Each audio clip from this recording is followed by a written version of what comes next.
हमने कुछ दिनों पहले ही एक खबर चलाई थी कि सरकार जल्द ही गैर बासमती एक्सपोर्ट पर बैन लगाने की तैयारी कर रही है और अब ये फैसला आ चुका है। आपको उस खबर का लिंक हमारी वीडियो के डिस्क्रिप्शन में जरूर मिल जाएगा। Director general of foreign trade यानी कि DCGFT ने एक नोटिफिकेशन में इस बारे में जानकारी दी है, जिस नोटिफिकेशन के मुताबिक केंद्र सरकार ने घरेलू खपत को पूरा करने के लिए गैर बासमती सफेद चावल के एक्सपोर्ट पर बैन लगा दिया है। इसमें सेमी मील या पूरी तरह से मील चावल, पॉलिश हो या अनपॉलिश, दोनों शामिल हैं, जबकि बासमती चावल के एक्सपोर्ट पर कोई रोक नहीं लगाई गई है।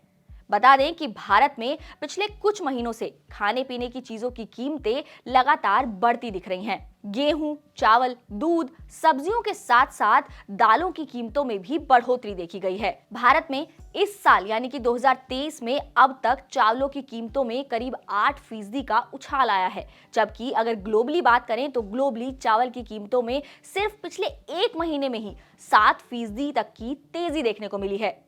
भारत के कई राज्यों में कमजोर मॉनसून के कारण चावल और दालों की कीमतों में इजाफा होने की उम्मीद जताई जा रही है। देश में चावल की कीमतों को बढ़ने से रोकने के लिए सरकार ने इस एक्सपोर्ट पर बैन लगाने का फैसला लिया है। लेकिन भारत चावल का सबसे बड़ा एक्सपोर्टर है और भारत की ग्लोबल चावल ट्रेड में हिस्सेदारी करीब 40% है।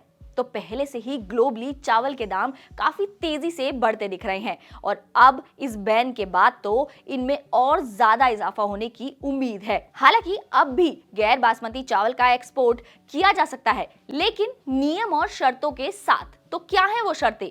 तो इस नोटिफिकेशन के मुताबिक चावल की खेप को 4 अलग अलग शर्तों के तहत अब भी एक्सपोर्ट करने की मंजूरी दी गई है, लेकिन ये इजाजत उसी चावल की खेप को मिलेगी जहां शिपिंग बिल फाइल किया गया है और जहाज पहले से ही आ चुके हैं और भारतीय बंदरगाहों पर लंगर भी डाल चुके हैं। इसके साथ ही इस नोटिफिकेशन से पहले उनके पास रोटेशन नंबर आवंटित होना चाहिए। इन शर्तों के मुताबिक गैर बासमती चावल की जो खेप इस नोटिफिकेशन से पहले ग्राहकों को सौंपी जा चुकी है और पहले से ही उनके सिस्टम में रजिस्टर्ड है, उन्हें भी एक्सपोर्ट की मंजूरी मिल जाएगी।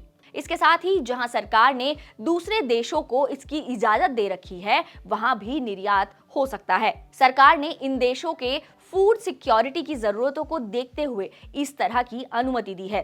हालांकि इसके बावजूद ग्लोबली चावल की कीमतों में बढ़ोतरी होने की पूरी संभावना है।